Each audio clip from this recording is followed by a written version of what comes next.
SV news కు స్వాగతం. ముందుగా హెడ్లైన్స్.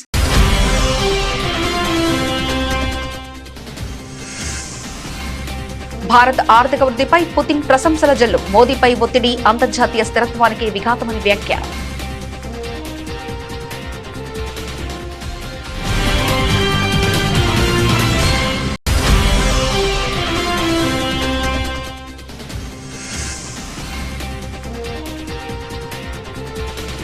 పర్యావరణ దినోత్సవం తిరుమలలో మొక్క నాటిన కేంద్ర మంత్రి పీయూష్ గోయల్. ప్రతి ఒక్కరూ ఒక మొక్క నాటాలని పిలుపు.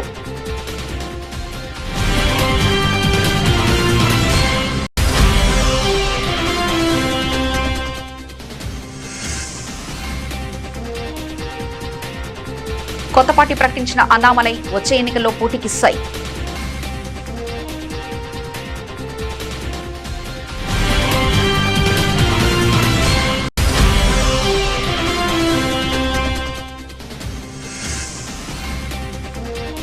టీసీఎస్, ఎస్బీఐల తర్వాత ఇప్పుడు పూణేలో కార్పొరేట్ జిహాద్ ఇస్లాంలోకి మారాలంటూ బలవంతం చేశారంటూ విప్రో మాజీ ఉద్యోగిని సంచలన ఆరోపణ.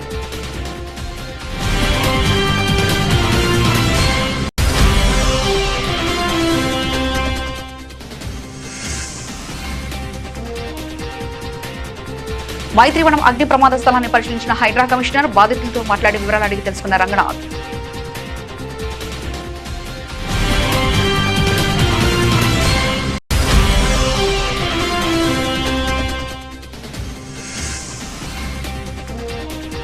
గంజాయికి బానిస కావద్దు, మత్తు పదార్థాలకు దూరంగా ఉండండి, యువతకు సూచించిన డీఎస్పీ సుంకర మురళీమోహన్ రావు.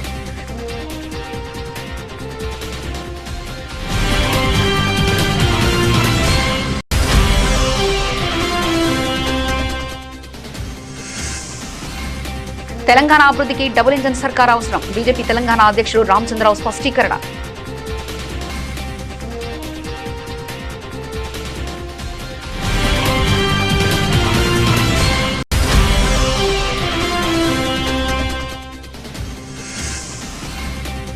మామిళ్లపల్లి ఘటనపై జాతీయ ఎస్సీ కమిషన్ ఆశ్రయించిన వైఎస్ఆర్సీపీ బాధితులకు న్యాయం జరిగేలా చర్యలు తీసుకోవాలని, ఘటనకు బాధ్యులైన వారిపై తగిన చర్యలు చేపట్టాలని డిమాండ్.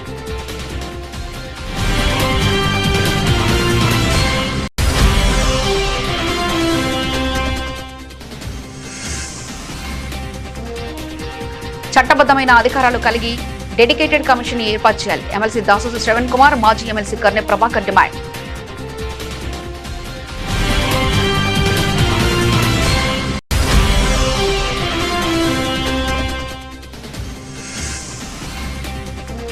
పదవిలో ఉన్న ఏపీలో ఉద్ధరించి తెలంగాణలో రాజకీయాలు చేస్తే మంచిది. పవన్ కళ్యాణ్ హితవు పలికిన వైసీపీ నేత Vangaveeti Narendra.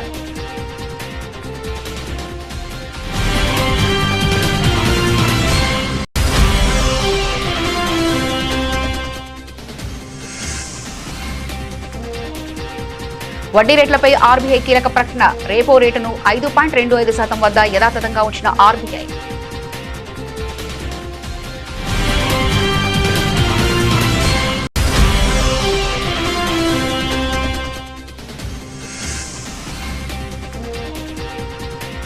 RBI policy effect, లాభాల్లో స్టాక్ మార్కెట్.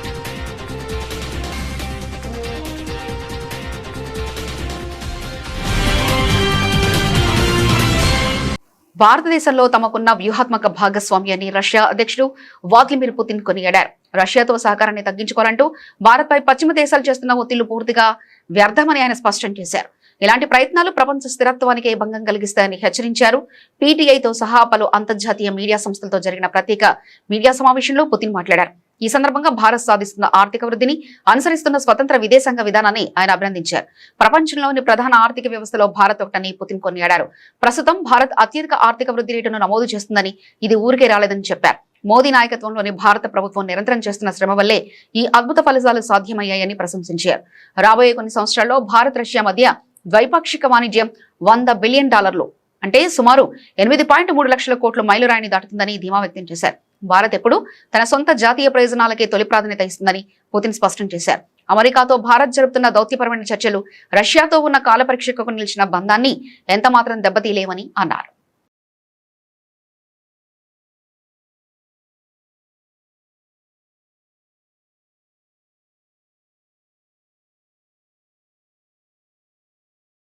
ప్రపంచ పర్యావరణ దినోత్సవంలో భాగంగా తిరుమలలో శ్రీకృష్ణ అతిథి గృహం వద్ద కేంద్ర మంత్రి పీయూష్ గోయల్ మొక్క నాటారు. ఈరోజు శుక్రవారం ఉదయం కేంద్ర మంత్రి తిరుమల శ్రీవారి అభిషేక సేవలో పాల్గొని స్వామివారిని దర్శించుకున్నారు. ఈ సందర్భంగా కేంద్ర మంత్రి మాట్లాడుతూ శ్రీవారి దర్శనం అద్భుతంగా జరిగిందన్నారు. ప్రతి ఏటా జూన్ మాసంలో పుట్టినరోజు సందర్భంగా స్వామివారిని దర్శించుకుని ఆశీస్సులు పొందుతున్నట్లు తెలిపారు.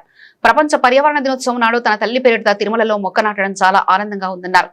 ప్రధానమంత్రి నరేంద్ర మోదీ ఆదేశాల మేరకు నేడు ప్రతి ఒక్కరూ ఒక మొక్క నాటాలని పిలుపునిచ్చారు. చిన్నపిల్లలు కూడా తమ తల్లి పేరిట ఒక మొక్క నాటాలని అన్నారు. Just like every year and for many years, I have been taking the blessings of Lord Balaji during the first few days of June when my birthday is there.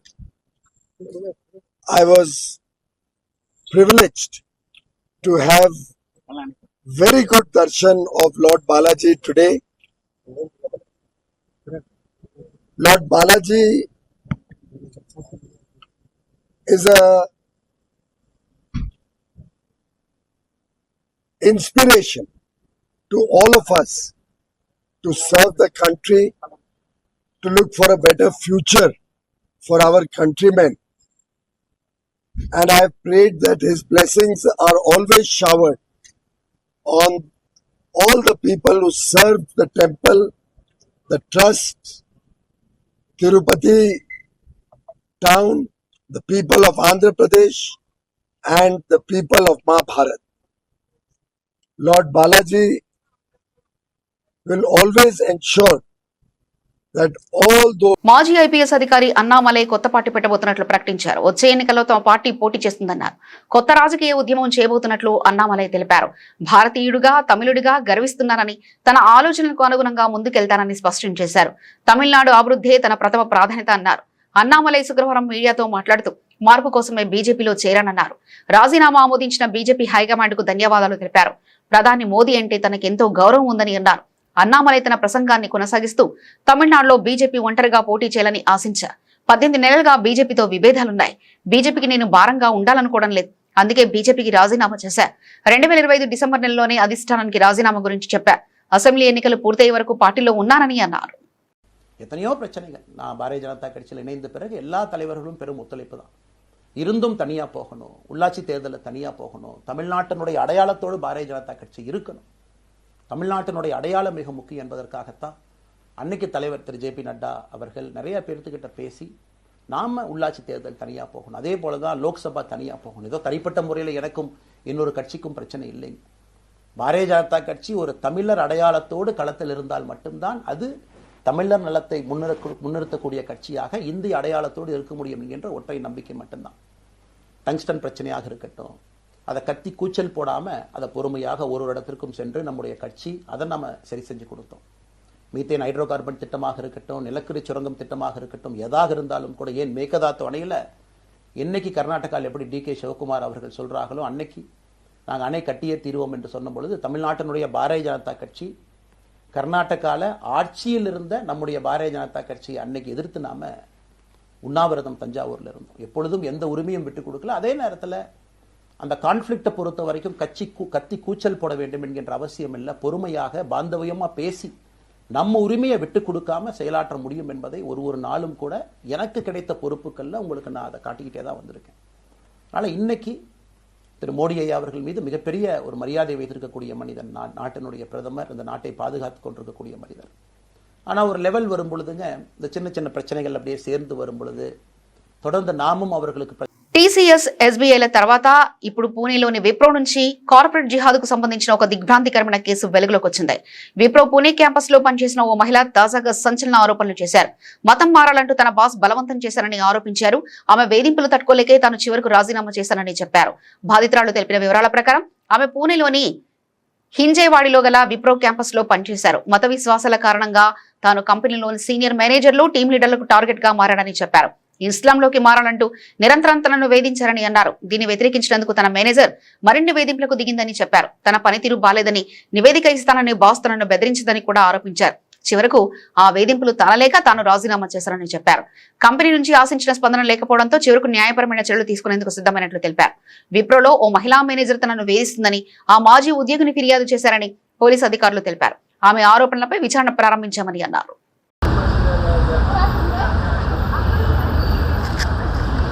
आज हम इसलिए यहाँ पे संगठित हुए हैं कि मुझे ये सबके सामने लाना है कि हिंदू औरतों के तरफ किस तरीके से अन्याय होता है, कैसे उन्हें बातों बातों में फंसा के धर्मांतरण के लिए मुस्लिम समाज मजबूर करता है और मेरे साथ क्या हुआ।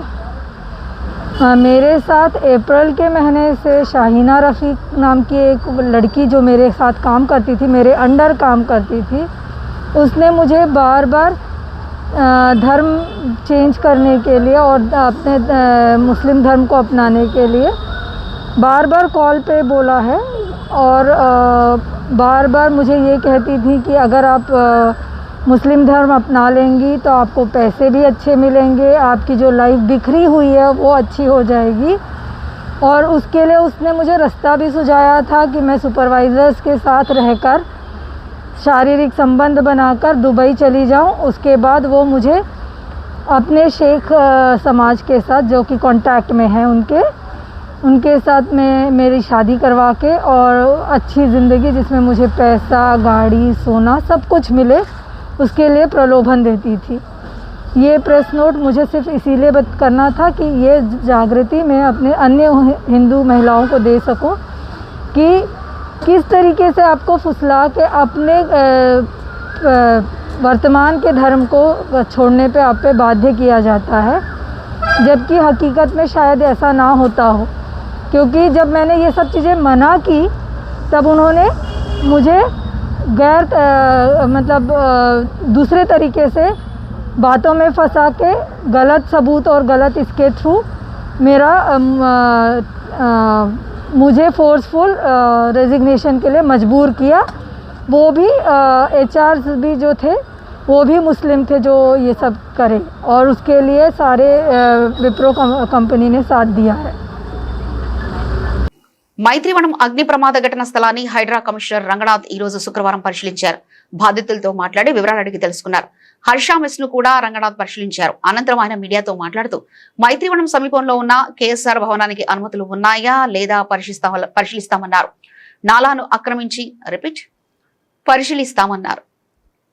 నాలాను ఆక్రమించి భవనం కన్స్ట్రక్షన్ జరిగితే ఖచ్చితంగా కూలగొడతామని స్పష్టం చేశారు. కేఎస్ఆర్ భవనం షాప్స్ పక్కనే ఉన్న హర్ష డీలక్స్ మెస్ ను కూడా పరిశీలించామన్నారు. అగ్ని ప్రమాదంపై పోలీసుల విచారణ జరుగుతుందని తెలిపారు. హర్ష మెస్ డీలక్స్ లో స్పార్క్ వల్ల ప్రమాదం జరిగిందా, షార్ట్ సర్క్యూట్ వల్ల జరిగిందా అన్నది పోలీసుల దర్యాప్తులో తేలనుందని రంగనాథ్ వెల్లడించారు. డాంపల్లి బిల్డింగ్ అగ్ని ప్రమాదం అనంతరం ఎన్ఓసీలు జారీ చేశామన్నారు. ప్రమాదం ఎలా జరిగిందన్న అంశంపై దర్యాప్తు కొనసాగుతుందని చెప్పారు. అగ్ని ప్రమాదం జరిగిన భవనానికి ఎంట్రీ అండ్ ఎగ్జిట్ పాయింట్లు ఒకే వైపు ఉన్నాయన్నారు. బిల్డింగ్ కు ఫైర్ సేఫ్టీ నిబంధనలు లేవని తెలిపారు. హర్ష మెస్ వల్ల అగ్ని ప్రమాదం జరిగిందని బాధితులు చెప్తున్నారని, ప్రమాదం గల కారణాలు పోలీసుల దర్యాప్తులో వెల్లడవుతాయని రంగనాథ్ పేర్కొన్నారు. ఈ శ్రీనివాస కాలనీ వెస్ట్ అమీర్పేట మైత్రివనం దగ్గర ఇది నిన్న మధ్యాహ్నము 12:30 ఆ టైంలో ఫైర్ యాక్సిడెంట్ అయింది.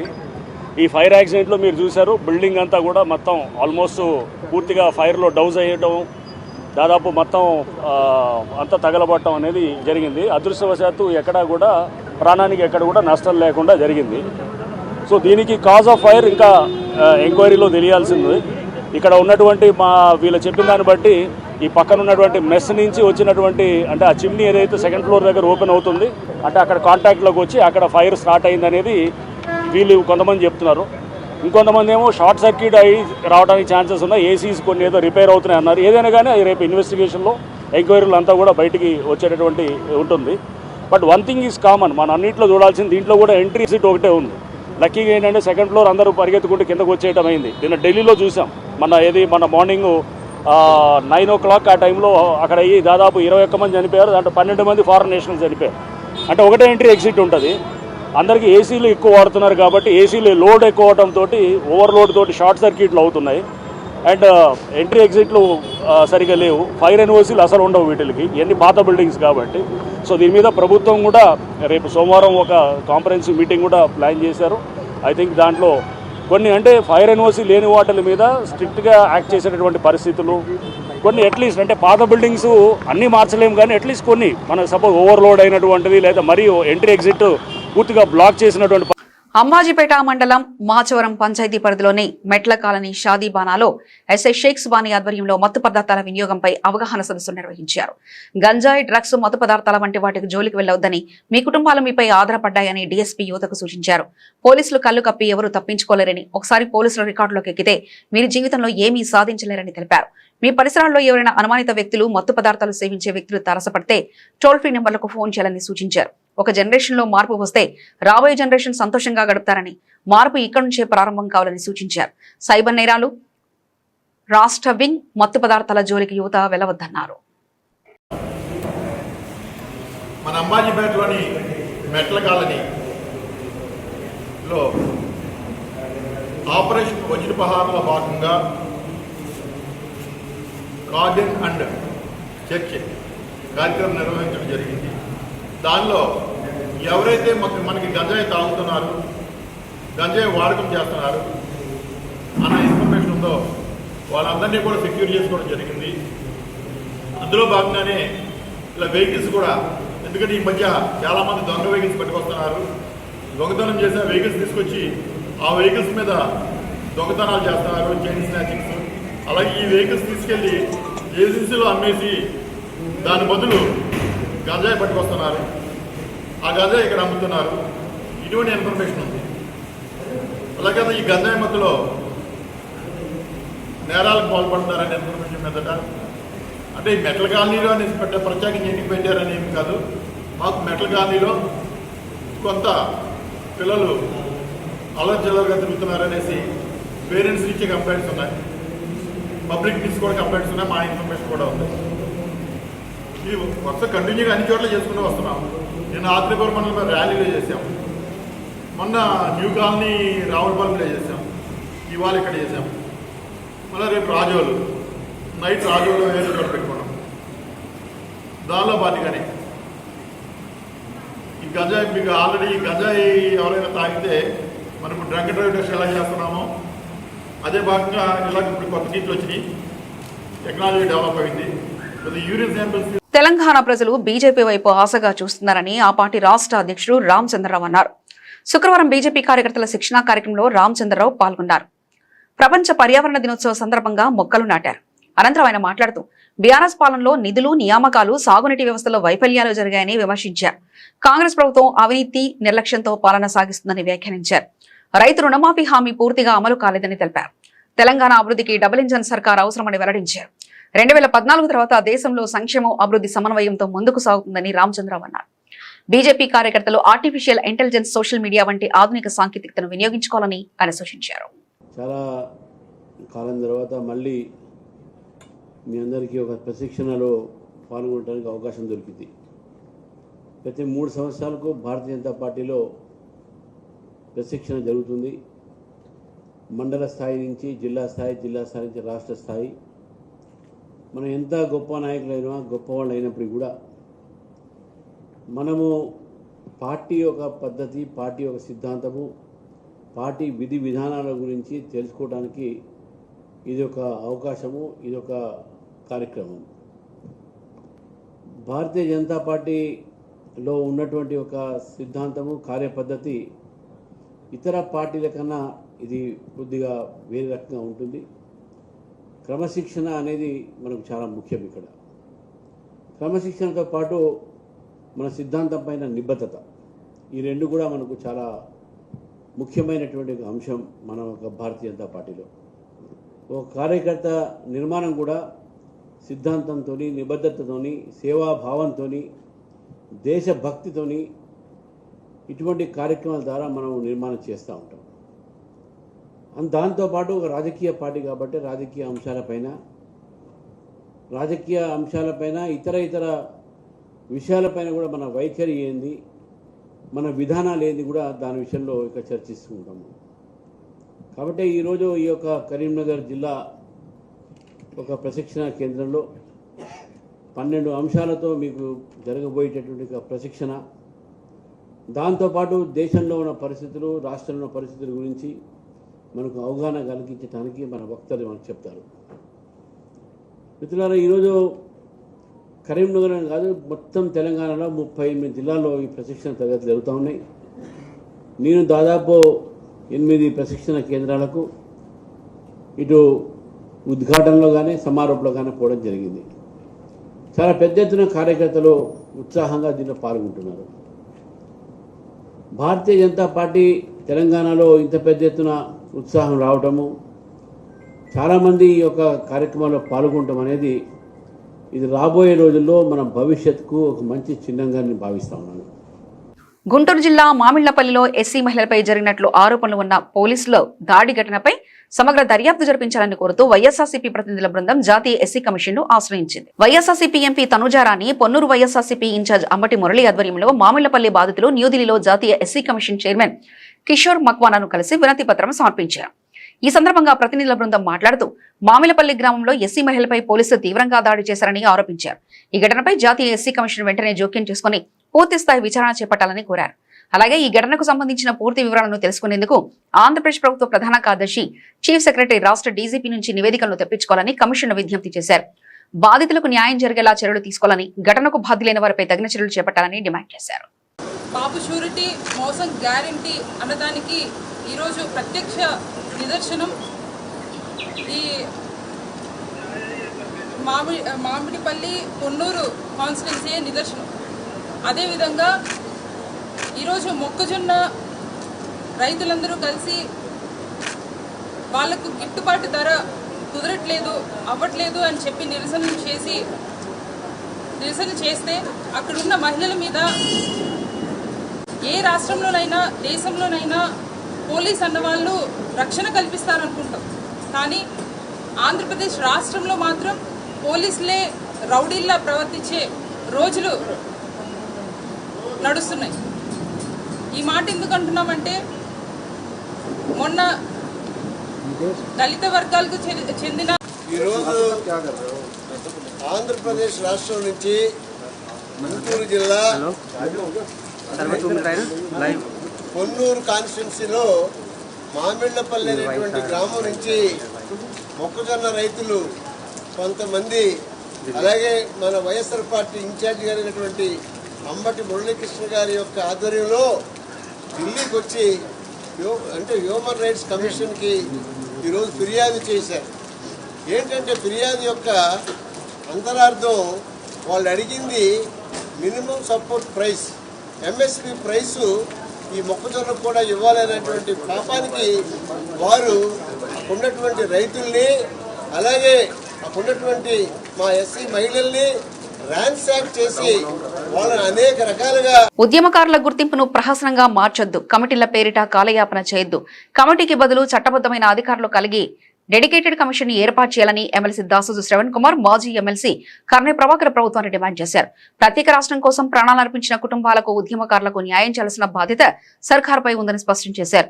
కేసీఆర్ హయాంలో 610 మంది అమరుల కుటుంబాలకు 10 లక్షల చొప్పున ఇచ్చారని, ఇంటికో ఉద్యోగం ఇచ్చి ఆదుకున్నారని, 582 కళాకారులకు ప్రభుత్వ ఉద్యోగాలు ఇచ్చారని గుర్తు చేశారు. సచివాలయంలో కేసీఆర్ నేతృత్వంలో ఉద్యమకారుల గుర్తింపు కమిటీ సర్వసభ్య సమావేశానికి హాజరై వారి వాదనలు వినిపించారు. మీడియా మిత్రులకు, 50 మంది తెలంగాణ ప్రజలకు, తెలంగాణ ఉద్యమకారులకు అందరికీ కూడా హృదయపూర్వకంగా నమస్కారం. తెలంగాణ ఉద్యమం,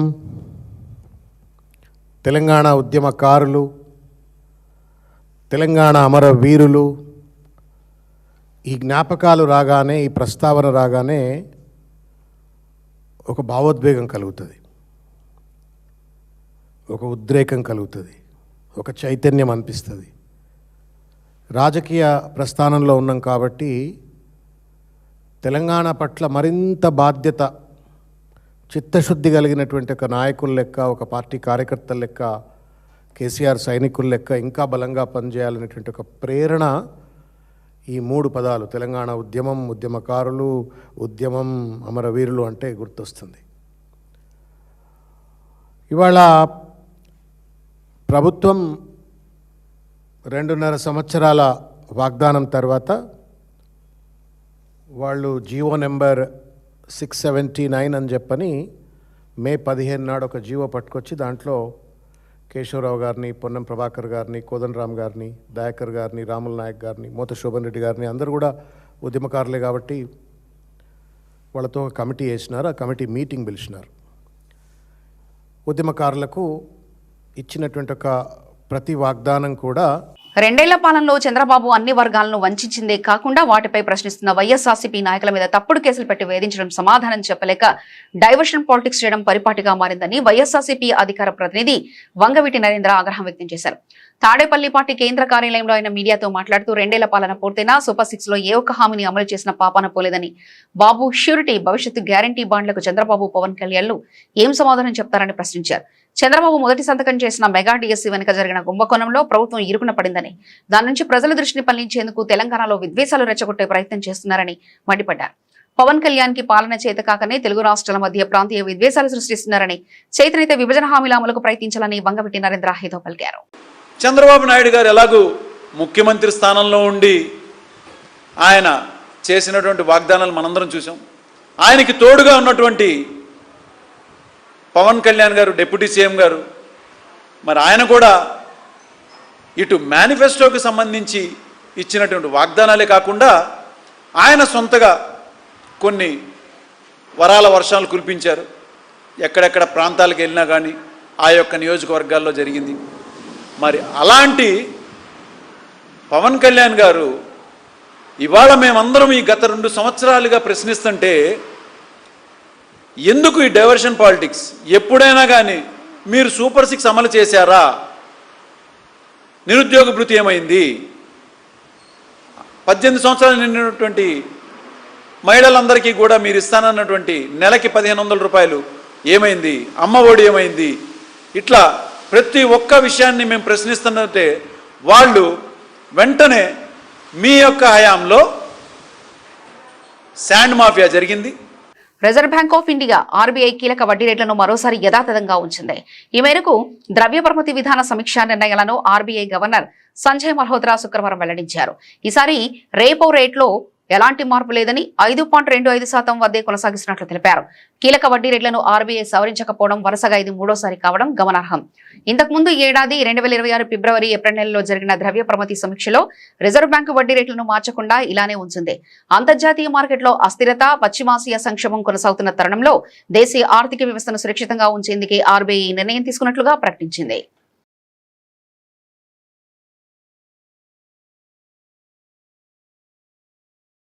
గ్లోబల్ మార్కెట్లో అనిశ్చితులు, దేశీయ ఆర్థిక ఒత్తిళ్లు ఉన్నప్పటికీ reserve bank of India monetary policy committee కీలక వడ్డీ రేట్ల విషయంలో యథాతథ స్థితిని కొనసాగించవచ్చని అంచనాలతో దేశీయ స్టాక్ మార్కెట్ శుక్రవారం ఉదయం లాభాలతో ప్రారంభమయ్యాయి.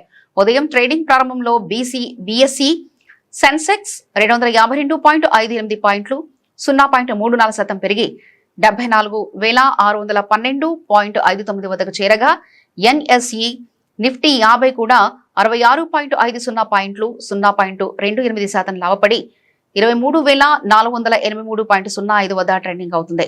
అమెరికన్ డాలర్తో పోలిస్తే రూపాయి విలువ స్వల్పంగా బలపడి 85.72 వద్ద ప్రారంభమైంది. తొలి గంట ట్రెండింగ్ లో Adani Enterprises, Doctor Reddy's Laboratories, Bajaj Finserv, ICICI Apollo hospital షేర్లు లాభాల్లో పయనించగా, సిప్లా, కోల్ ఇండియా షేర్లు నష్టాల్లో కొనసాగుతున్నాయి.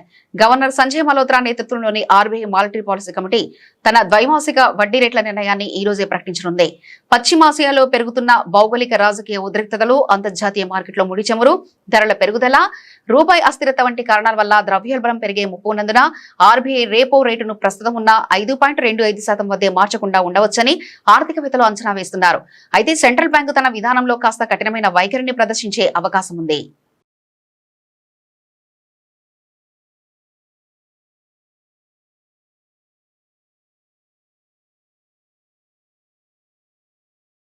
బులెటిన్ ముగించే ముందు ముఖ్యాంశాలు మరోసారి చూద్దాం.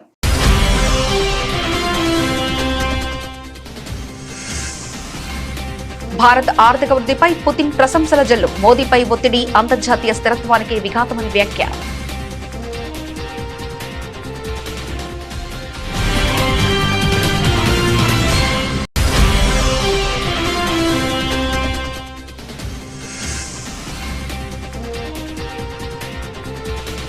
పర్యావరణ దినోత్సవం, తిరుమలలో మొక్క నాటిన కేంద్ర మంత్రి పీయూష్ గోయల్. ప్రతి ఒక్కరూ ఒక మొక్క నాటాలని పిలుపు.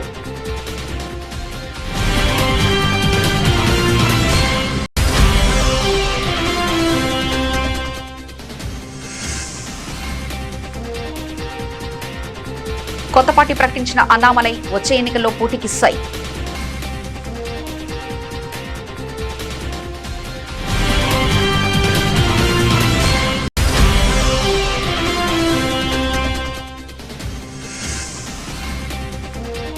టీసీఎస్, ఎస్బీఐల తర్వాత ఇప్పుడు పూణేలో కార్పొరేట్ జిహాద్ ఇస్లాంలోకి మారాలంటూ బలవంతం చేశారంటూ విప్రో మాజీ ఉద్యోగిని సంచలన ఆరోపణ.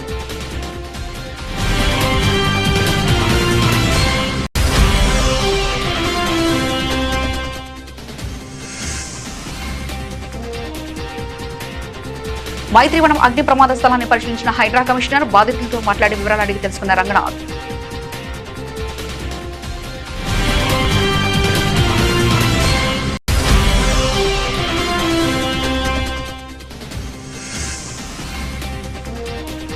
గంజాయికి బానిస కావద్దు, మత్తు పదార్థాలకు దూరంగా ఉండండి, యువతకు సూచించిన డీఎస్పీ సుంకర మురళీమోహన్ రావు.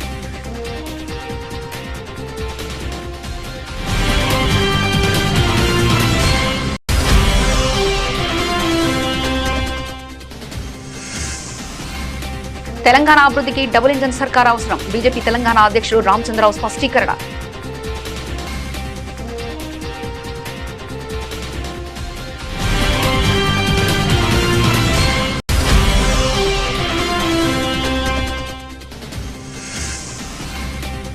మామిళ్లపల్లి ఘటనపై జాతీయ ఎస్సీ కమిషన్ ఆశ్రయించిన వైఎస్ఆర్సీపీ బాధితులకు న్యాయం జరిగేలా చర్యలు తీసుకోవాలని, ఘటనకు బాధ్యులైన వారిపై తగిన చర్యలు చేపట్టాలని డిమాండ్.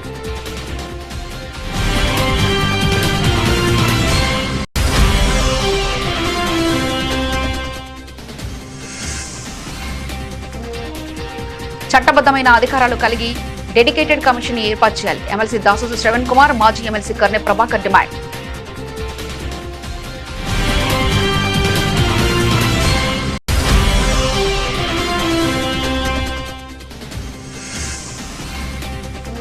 పదవిలో ఉన్న ఏపీలో ఉద్ధరించి తెలంగాణలో రాజకీయాలు చేస్తే మంచిది, పవన్ కళ్యాణ్ హితవు పలికిన వైసీపీ నేత Vangaveeti Narendra.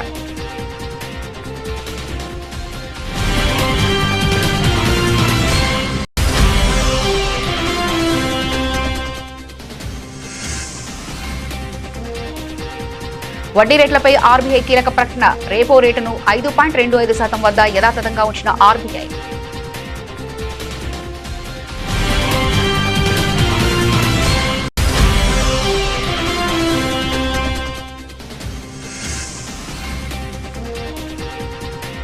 RBI policy effect, లాభాల్లో స్టాక్ మార్కెట్.